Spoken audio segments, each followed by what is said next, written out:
everyone, Phil from Tech for Techs here. Today we're looking at this Marvo Scorpion HG8941 stereo gaming headset. What makes it gaming? I'm not too sure, apart from basically looks like RGB lighting on the side of it.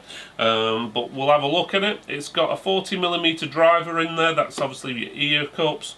Comfortable fit, and but some of the features of this is it's got the 40mm driver, 7 colour LED backlight, ergonomic design, closed over ear design, powerful bass sounds, soft cushion pads wrapped in synthetic leather, and you've got the self-adjustable headband around the top. It's stereo. The frequency is between 20 and 20,000 Hertz.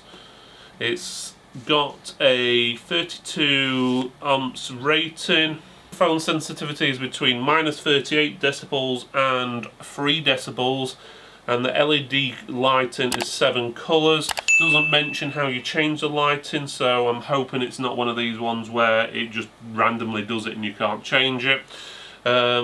It's got two 3.5mm jacks, so obviously one for headphone and microphone, so and it's also got a USB connector for the LED lighting. The cable length is 2.2 meters long, so that means there's 3 cables to power this: headphone, microphone, and if you want the lighting, the USB cable. So let's have another look at the box. So we've already gone through there. You can see part of the side through there. On the back it tells you about the ear cups, which we've already mentioned, and the 3 cables there. So let's open it up and see exactly what you get for its price. And bear in mind the price for this is roughly 25 UK pounds.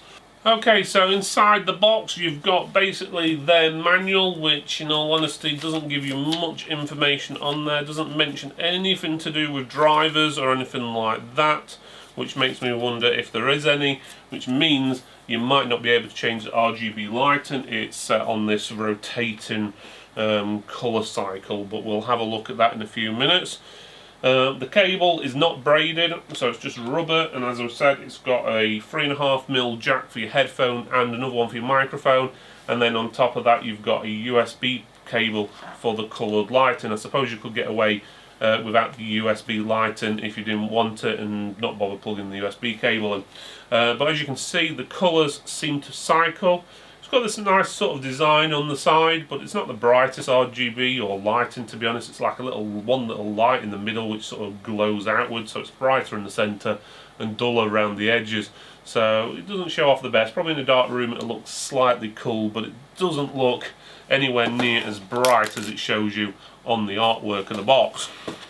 On there you can see where the microphone goes there, or should I say where the microphone is, so there's no additional microphone you actually plug into there. So it looks like they might have repurposed this headset and just basically got rid of the microphone stick and just built it into there the way it's designed. May be wrong, but on the back you've got your volume up and down. So we'll test these out in a few minutes, see what they're like, but they should have plenty of room. It's quite adjustable, so it should be quite comfortable. It feels nice, but we'll see what the sound quality is like, as in recording and listening to stuff. Okay, now you can hear me talking on the Scorpion headset through the built-in microphone. Bear in mind I'm recording on 100% volume. That's obviously via the software I'm using.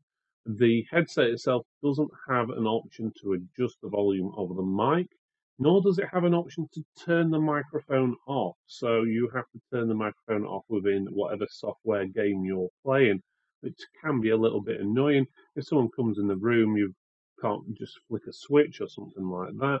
You have to basically go into the software and disable it, which in some cases might not be easy to do. Now, to actually listen to it, obviously it's quite hard to tell you or show you how it sounds, but sound quality is actually not too bad. It probably sounds a little bit better than the actual value of the device actually is, which is good.